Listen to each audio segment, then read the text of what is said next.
વિરામબાદ સ્વાગત છે। અમરેલીના વડિયાના ઢુંઢિયા પીપળિયા ગામે ભેદી ધડાકાથી લોકોમાં કુતૂહલ સાથે ભયનો માહોલ સર્જાયો છે। ગામથી 3 કિલોમીટર દૂર ચામુંડા માતાજીના મંદિર નજીકમાં જમીનમાં ભેદી ધડાકા થયા બાદ જે તેમાંથી કાળા રંગનો કોઈ પદાર્થ બહાર આવ્યો છે। ગામના આગેવાનો તાલુકા પંચાયતના સદસ્ય માતાજીના દર્શને આવ્યા ત્યારે આ અંગે જાણ થઈ હતી।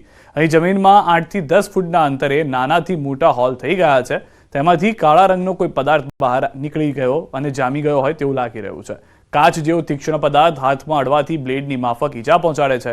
ગામ લોકોમાં ચર્ચા એવી છે કે આ કોઈ લાવા જેવો પદાર્થ છે। જો કે સમગ્ર ઘટના અંગે ગામ લોકોએ તપાસની માંગ કરી છે। જો સિસ્મોલોજી વિભાગ તપાસ કરે તો ભેદી પદાર્થ શું છે તે અંગે સ્પષ્ટતા થઈ શકે। સરકાર એની તપાસ કરે તો તપાસ કરવાથી જો સરકારશ્રીને ફાયદો થાય તો એમને કોઈ વાંધો નથી અને ગામને નુકસાન થાય તો સરકારશ્રી તપાસ કરે તો ગામને ભયજનક છે તો એ વસ્તુનું નિરાકરણ થઈ જાય। અહીંયા કંઈક લાવારસ જેવું નીકળે છે, વોલ પડી ગયા છે। આવું ક્યારેય બનેલું નથી। આજ પહેલા વહેલું જોયું એટલે તમને જાણ કરી ભાઈ આનું આ શું છે એ તમે જોવો તો કે ખ્યાલ આવે કે અમને ખબર પડે કે આ દીવા ભયજનક છે કે શું છે, આનું કોઈ ભય નથી ને એમ એટલે તમને ખ્યાલ આવે। એટલે અમારા ઢુંઢિયા પીપળિયા ગામથી 3 કિલોમીટર દૂર સાવણમાનું મંદિર છે। સાવણમાના મંદિરથી નીચે 500 મીટર દૂર ત્યાં ભેદી ધડાકા સાથે એવું લાવારસ જેવું નીકળેલું છે, જેની ગામજનોમાં થોડોક ભયજનક થઈ ગયું છે કે આ હકીકતમાં શું છે ખ્યાલ નથી, પણ લાવારસ જેવું એવો પદાર્થ કાળો એવો નીકળેલો છે, તેથી એ ગામજનો બધા ભેગા થયા છે। બીજી તરફ ગામ લોકોની રજૂઆતને ધ્યાને લઈને વડિયાના મામલતદાર તાત્કાલિક ઘટના સ્થળે પહોંચ્યા હતા અને પ્રાથમિક તપાસ કરી હતી। સમગ્ર મામલે હવે ઉચ્ચ કક્ષાએ જાણ કરી તપાસ કરવાની મામલતદારે ખાતરી આપી છે। સ્થળ ઉપર મુલાકાત કરી છે। મુલાકાત સમયે જાણવા મળ્યું છે કે 50 ફૂટ જેટલી સળંગ જગ્યામાં નાના નાના હોલ પડેલા છે અને એમાંથી કાળો પદાર્થ નીકળેલો છે અને બહાર એ પદાર્થ જામી ગયો છે અને એ કાળો કઠણ પદાર્થ છે અને આ પદાર્થ જે જગ્યાએ કઠણ જગ્યા છે એ જગ્યાએ જ નીકળેલો છે એવું જોવા મળેલ છે। આ બાબતે હું મારી હેડ ઓફિસને જાણ કરીશ અને એ બાબતે જે કંઈ તપાસ કરવાની થશે, જે કંઈ રિપોર્ટ કરવાનો થશે હું। સુરતના વરાછા મેઇન રોડ પર પોદાર આર્કેડ પાસે કારનો અકસ્માત થયો। ડિવાઈડર પર મૂકવામાં આવતું નોટિસ બોર્ડ અને થાંભલો ન હોવાથી અકસ્માત થયો હોવાનું અનુમાન છે। પાલિકાની બેદરકારીના કારણે અકસ્માત થયો હોવાનો આક્ષેપ થઈ રહ્યો છે। મહિનામાં એક જ જગ્યા પર આ ત્રીજી કારનો અકસ્માત થતા લોકોમાં રોષ જોવા મળ્યો। સદનસીબે અકસ્માતમાં કોઈ જાનહાની નથી થઈ, પરંતુ કારને નુકસાન પહોંચ્યું હતું।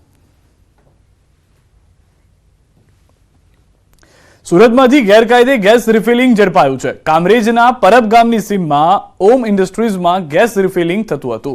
દુકાન નંબર 4 અને 7માં રાંધણ ગેસના બાટલામાંથી ગેસ રિફિલિંગ કરવામાં આવતું હતું। પોલીસને બાતમી મળતા રેડ કરી હતી। રેડ દરમિયાન HP ગેસના સિલિન્ડર મળી આવ્યા। પોલીસે પાઇપ, નોઝલ મળી 40,000નો મુદ્દામાલ કબજે કર્યો છે। પોલીસે પારસ ગજ્જરની હાલ ધરપકડ કરી છે, જ્યારે કનૈયાલાલની શોધખોળ હાથ ધરી। કેટલા સમયથી આ પ્રકારે કૌભાંડ આચરવામાં આવતું હતું તે દિશામાં પોલીસે તપાસ હાથ ધરી છે।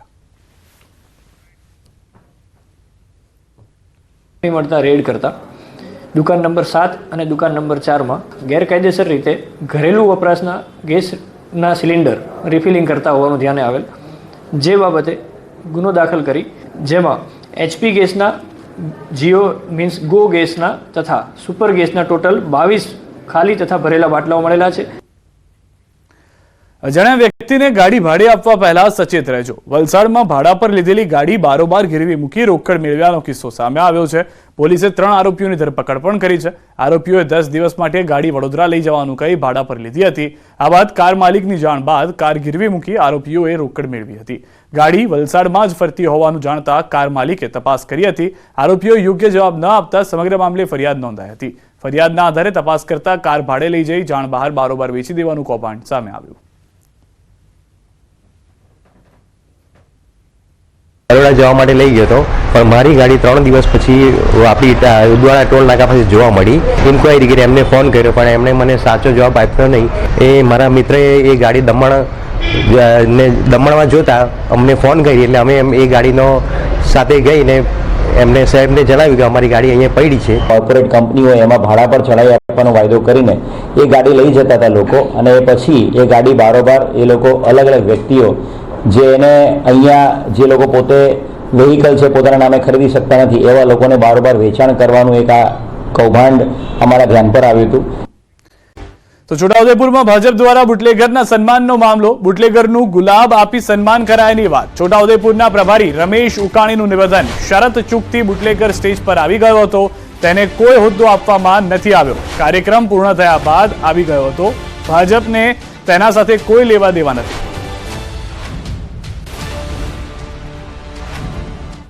કાર્યકરો તો ઘણા બધાનો વેલકમ થઈ ગયા પછી અમને કોઈ કે મોકલા એ કંઈક ચૂકથી ઉપર આવી ગયા હશે, પણ એમનું કોઈ એમને જોઈનિંગ કરવામાં આવ્યા નથી કે પાર્ટીમાં સમાવવામાં આવ્યા નહીં. એમના નામની કોઈ જમીન લેવામાં આવી નથી. કોઈ હોદ્દો એને મળશે પણ નહીં. એવા વ્યક્તિઓને પાર્ટીમાં કોઈ ક્યારેય સમાવેશ કરવામાં નહીં આવે. કોઈની સાથે આવી ગયા હોય તો બની શકે કે એનો પર્સનલ પરિચય ન હોય અને ચાલુ કાર્યક્રમે કોઈ એમને રોકી ન શક્યા હોય. કાંઈ વાંધો નહીં, એમને કોઈ પણ જવાબદારી આપવામાં આવશે નહીં અને પાર્ટીમાં પણ સમાવેશ કરવામાં આવશે. અરવલ્લીથી સમાચાર. મેઘરજમાં ઉમેદવારની ના સામે વિરોધ. અરવલ્લી જિલ્લા પંચાયત સભ્યનું ભાજપમાંથી રાજીનામું. જિલ્લા પંચાયત સદસ્ય અને પૂર્વ ઉપપ્રમુખ કનુભાઈ મનાતનું રાજીનામું. ભીખાજી ઠાકોરના સમર્થનમાં આપ્યું રાજીનામું. બુથ પ્રમુખથી લઈ અને જિલ્લા સદસ્યના રાજીનામા. અનેક કાર્યકરોનો ભાજપથી રાજીનામું આપ્યાનો નિર્ણય છે, જે હાલમાં જોવા મળી રહ્યો છે. ફોન આવવાથી એમને ચૂંટણી લડવાનો ઇનકાર કર્યો હતો. આ દુઃખની લાગણી લઈ અમે આજે હું ભારતીય જનતા પાર્ટીના કાર્યકર્તા તરીકે, એક જિલ્લા પંચાયતના સદસ્ય અને પૂર્વ જિલ્લા પંચાયતના ઉપપ્રમુખ તરીકે હું આ એક રાજીનામું આપું છું. ચૂંટણી સમયે આંતરરાજ્ય સરહદેથી મોટી રોકડ પકડાઈ. ગુજરાત રાજસ્થાન સરહદથી 1 કરોડની રોકડ પકડાઈ. બેનિસાબી 1 કરોડ રૂપિયા રોકડા જપ્ત કરાયા. શામળાજીના અણસોલ બોર્ડર પર થઈ હતી કાર્યવાહી. કારમાં સંતાડેલા 1 કરોડ રોકડા સાથે એકની ધરપકડ. ચૂંટણી સમયે બેનિસાબી રોકડ વ્યવહારને રોકવા બોર્ડર પર ચેકિંગ થઈ રહ્યું હતું. તે સમયે એક શંકાસ્પદ કાર પકડાઈ હતી. પોલીસના મતે આ કારમાં છાપામાં સંતાડેલા 21 પૈસાના બંડલ મળી આવ્યા હતા. હાલમાં અરવલ્લી પોલીસે આ મામલે ફરિયાદ નોંધી તપાસ શરૂ કરી છે. જોકે આ પૈસા ક્યાંથી લવાયા હતા અને કોને આપવાના હતા, હેતુ શું છે, તે તમામ સવાલો પર પોલીસ તપાસ કરી રહી છે.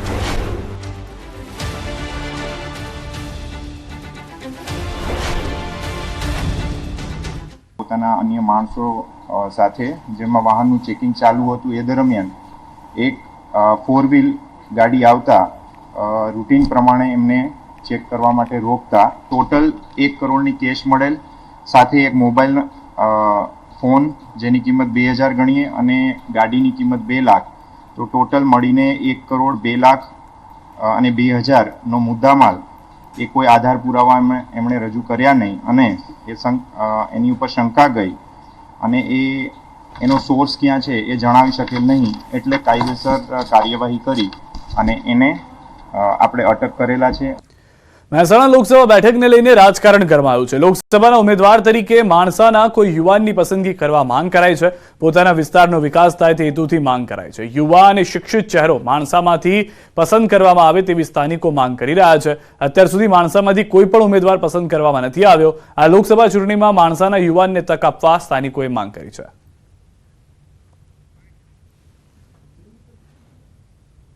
અત્યાર સુધી લોકસભામાં માણસાનો કોઈ પ્રોપર ઉમેદવાર મળ્યો નથી, ટિકિટ ઊભો રહ્યો નથી, તો કદાચ આ વખતે ઊભો રહે અને ટિકિટ મળે. અને સ્થાનિક તરીકે અમારી એવી માગણી છે કે લોકસભાની ચૂંટણી માટે કે અમારા માણસા નગરમાંથી કોઈ યુવા વર્ગને એની ટિકિટ મળે એવી અમારી માગણી છે. કે પછી કોઈ અન્ય ઘણી બધી કામગીરી માટે જો સારા વ્યક્તિને આ ટિકિટ મળે તો આ કામ કરી શકે. સ્થાનિક તરીકે એવી અમારી માગણી છે કે માણસા તાલુકામાં લોકસભામાં સારો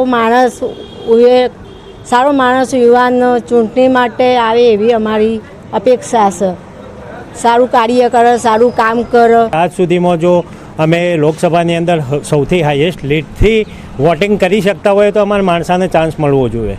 અમારો કોઈ બી એવો કોઈ યુવા નેતા, કોઈ બી નેતા હાઈકમાન્ડ જે નક્કી કરે એને અમે સ્વીકારીશું, પણ અમને ચાન્સ મળવો જોઈએ. લોકસભાની અને વિધાનસભાને દરેક જનતાનો ખાસ સરકારને એક જ અનુરોધ છે કે આ વખત કોઈક સારો, સક્ષમ, અનુભવી, ફૂલ જોશવાળો અને બધી રીતે બધા જ્ઞાતિને સાથે લઈને ચાલી શકે એવો કોઈક સારો એવો લોકસભામાં એક ઉમેદવાર આપી